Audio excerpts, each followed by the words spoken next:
Hello, my friends. I want to break down the healing versus fixing a little more because it's something that I work with so frequently with my clients. And it's such an important and huge part of recovery that's also really subtle and really hard to. It's the most subtle thing in recovery, and yet it's the most important. And that's why I titled this, Am I really rewiring my brain? Because a lot of times we can be using our tools, but when we're doing it from a place of reactivity or fixing, we're still using the same unhealthy pathways to try to apply our tools that we were to try to fix our symptoms with something else before we started brain rewiring. So I want to give you a breakdown of what unhealthy ways of applying tools and healthy ways looks like. And it's all about where we're coming from inside of ourselves.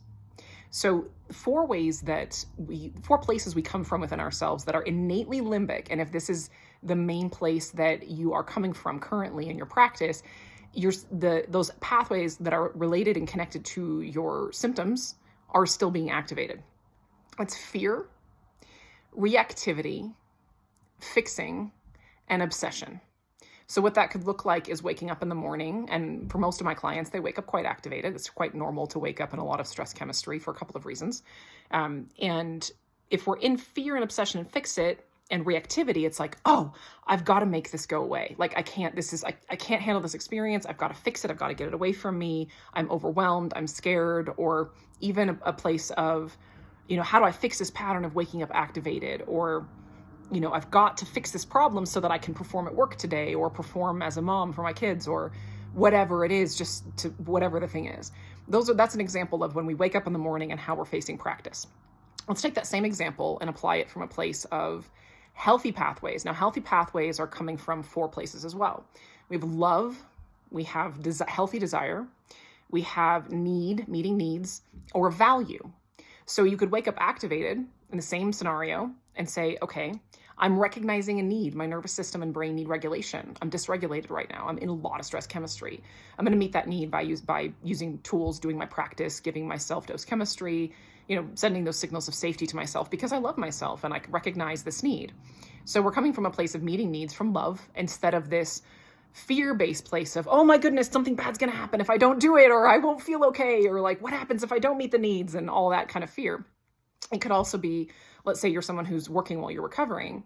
Instead of using your tools to be able to cope with work or perform at work, using your tools because you have a value of doing excellent work is different.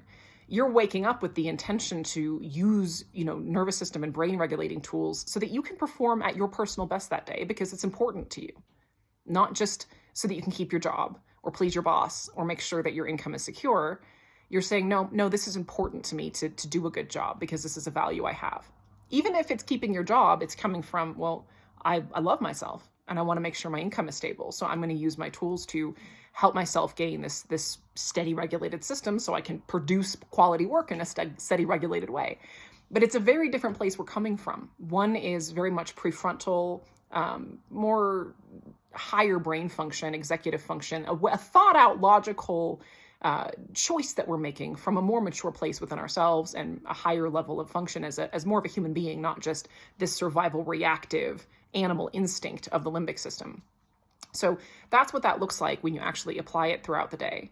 And this is just huge because I had a conversation with a client recently that was really eye-opening for me. And it was eye-opening because this person had never heard this before, that in recovery, instead of just trying to interrupt or white knuckle and force ourselves into these new habits, but using those old pathways, just trying to try really hard and push and fix, and I just got to do it right. I've got to get it right. And then I'll recover.